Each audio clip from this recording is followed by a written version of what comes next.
तो इससे पहली वाली वीडियो में मैंने क्या बताया कि त्रिभुज क्या है, त्रिभुज क्या है ये बताया ना। और एक चीज बताया कि त्रिभुज के प्रकार, क्या बताया, दूसरी चीज बताया त्रिभुज के प्रकार, और तीसरी क्या चीज बताया, दो ही चीज बताया अभी तक ना। त्रिभुज के प्रकार में दो चीजें बताई, एक कोणों के आधार पर त्रिभुज का प्रकार और एक भुजाओं के आधार पे त्रिभुज के प्रकार। तो हमने देख लिया था क्या, भुजाओं के आधार पे त्रिभुज के प्रकार, भुजाओं के आधार पर त्रिभुज के प्रकार हमने क्या कर लिया था,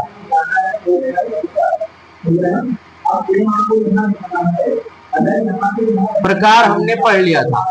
कितने प्रकार के होते बताओ, 3 प्रकार के होते हैं। पहला प्रकार क्या है, पहला प्रकार है समबाहु त्रिभुज, और दूसरा प्रकार क्या है, विषमबाहु त्रिभुज, और तीसरा क्या है,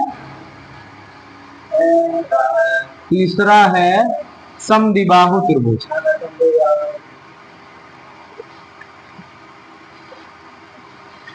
ये 3 प्रकार हैं, किसके आधार पर, भुजाओं के आधार पर। अब हम बात करेंगे दूसरे प्रकार की, कोण के आधार पर त्रिभुज के प्रकार। तो ये कोण के आधार पर त्रिभुज के प्रकार कितने होते हैं,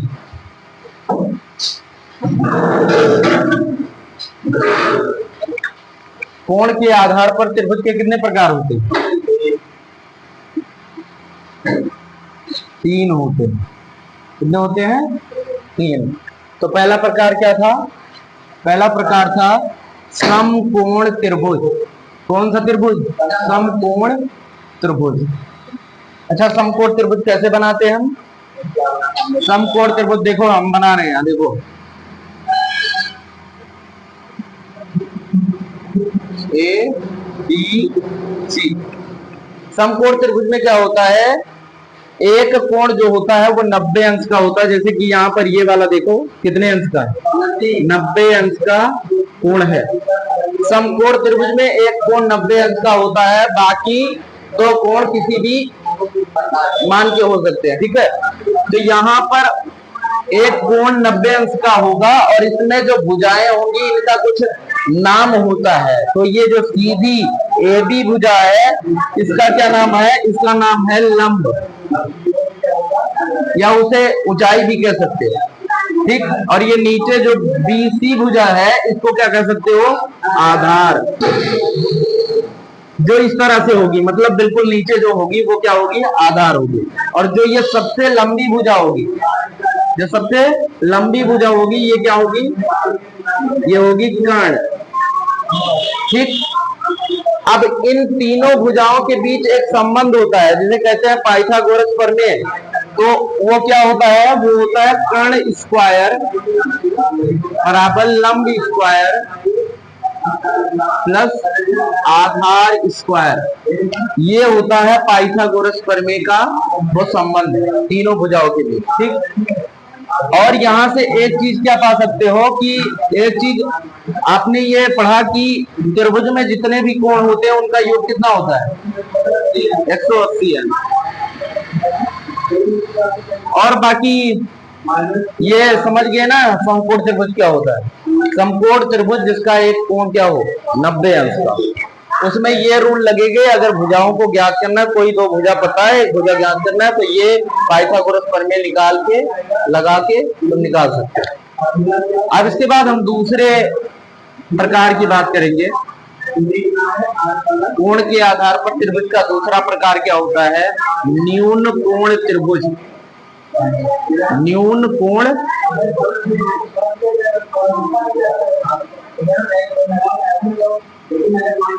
ये दूसरा प्रकार होता है न्यून कोण त्रिभुज। दूसरा प्रकार क्या है, न्यून कोण त्रिभुज। न्यून कोण त्रिभुज क्या होता है, देखो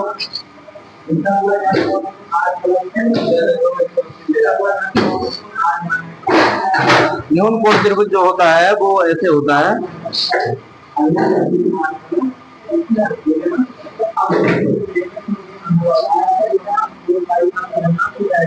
मतलब एक ऐसा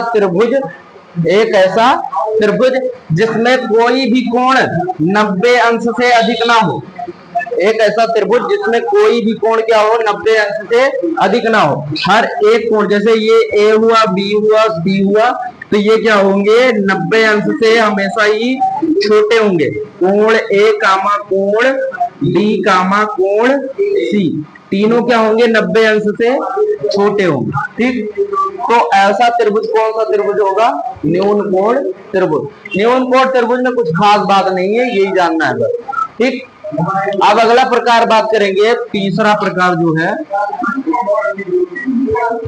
तीसरा प्रकार है अधिक कोण त्रिभुज। अधिक कोण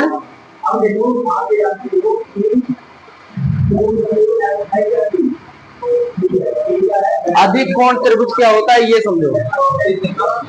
जैसे इसमें क्या होगा, एक कोण जो होगा वो एक कोण ही 90 से अधिक का होगा, बाकी दोनों 90 से छोटे के होंगे। एक कोण क्या होगा, जैसे ये ए हुआ, बी हुआ, सी हुआ, तो इसमें क्या होगा, एक कोण जो होगा वो 90 से क्या होगा, 90 से अधिक का होगा। जैसे कोण भी यहाँ 90 से क्या अधिक का, कोण भी 90 से अधिक का है, लेकिन कोण ए जो है और कोण सी जो है वो क्या है, 90 से छोटा है। अगर इसकी परिभाषा की बात करें तो इसमें क्या होगा, एक कोण 90 से अधिक का होगा, बाकी दो कोण क्या होंगे, 90 से कम के होंगे। तो ऐसा त्रिभुज कौन सा त्रिभुज होगा, अधिक कोण त्रिभुज। बस इतना नोट कर लो, फिर आगे बढ़े। अब ये दोनों आधार पे क्या हो गए, त्रिभुज के प्रकार खत्म हो गए ना, ये दोनों नोट कर लो। हाँ